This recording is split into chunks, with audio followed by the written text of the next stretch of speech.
estudyante. Anak, sana mali ang hinala ni Ina tungkol kay Charlie. Tinuring na natin siyang kapamilya. Parang magkapatid ng turingan ninyo. Sana mali lahat. Mama? Hello? May ibibigay lang daw si Lani sa inyo. Hi! Hi, Madam Aurea. Here's a little gift for you. Happy retirement po. Naisip ko lang na iabot sa inyo in advance ang gift ko kasi makakatulong yan to prepare you for the party.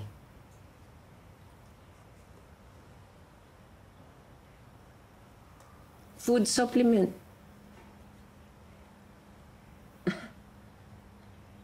Paano naman ito makakatulong sa akin sa pag-prepare sa akin retirement party? I don't get it. Nung award ceremony po kasi, Madam, biglang sumama ang pakiramdam ninyo. Nag-worry lang ako na baka maulit yun later. Hindi nyo may enjoy ang celebration when that happens again. So, I suggest na mag-take kayo nito before coming to the venue. It's a very effective mind booster. Mahirap na. Baka makalimutan yung speech nyo. Nako, Mare. Nagiging makakalimutin na nga si Mama lately. Lahat naman tayo darating sa ganun. Our minds are bound to deteriorate. Well, totoo naman. Pero masaklap yung maayos pang pag-iisip natin, pero napapaikot na tayo. Just like you, Sonia.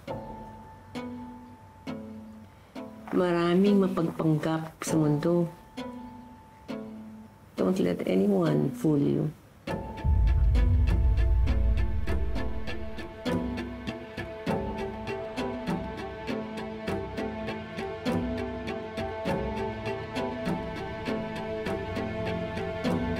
These documents show all the fraudulent activities na pinagtatakpan ng department niyo over the years.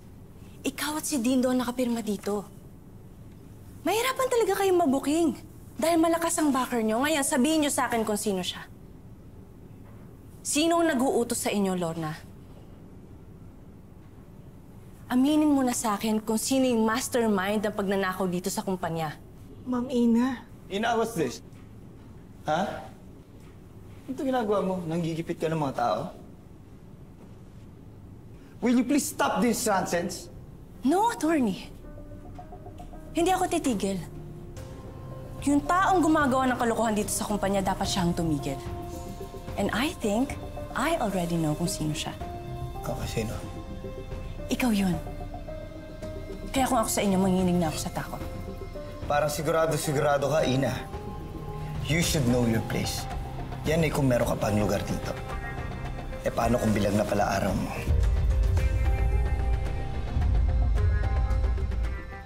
Bakit, attorney? Masyado naman po ata kayong atat na patalsikin ako dito. I'm sorry, but that won't happen. Gagawin ko pa rin po ang misyon ko.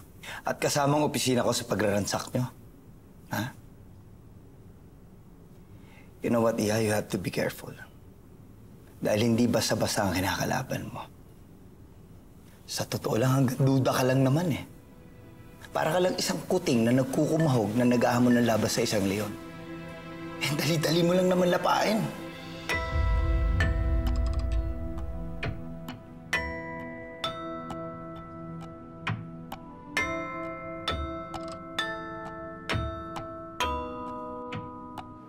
So, pinaiimbestigahan ka pala ni Ina.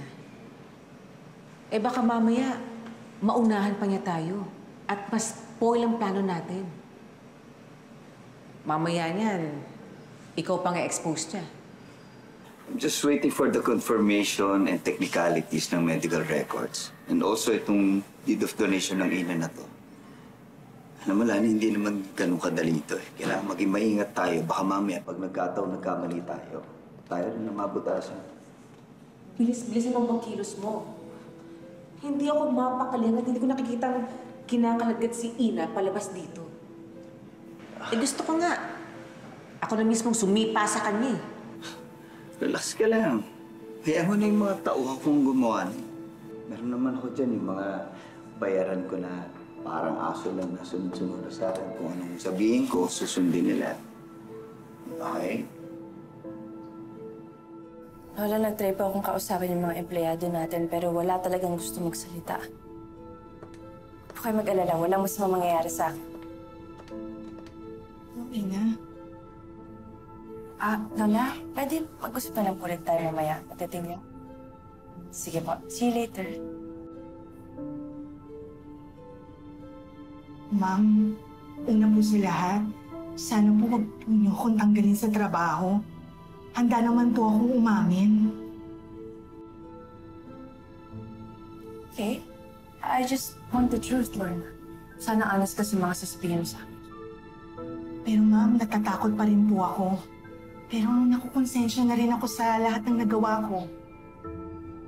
Inaamin ko po na nagpasuhol po ako kay Attorney Charlie. Mabigat po sa loob ko yun. Kinailangan ko po kasi ng malaking pera para po matustusan yung pagpapagamot ng tatay ko. Sana po mapatawad niyo ako. Willing akong bigyan ka ng second chance kung makakapag-testify ka against Attorney Charlie. At kung makakapag-provide ka ng mga evidence na magpapatunay ng corruption. Sige po, meron po akong mga hawak na documents ng mga transactions po namin.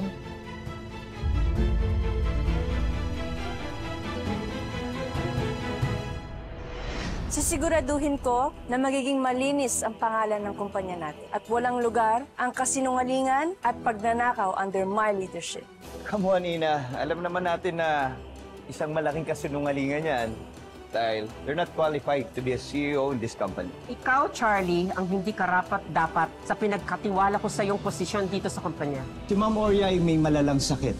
She was diagnosed with Alzheimer's disease long before she granted Ina her shares in this company. At dahil dyan, wala nang bisa yung ginawa ni Ma'am Oria na deed of donation na ipinagkaloob niya sa'yo. So Ina, wala ka ng karapatan dito. Pwede ka nang umalis.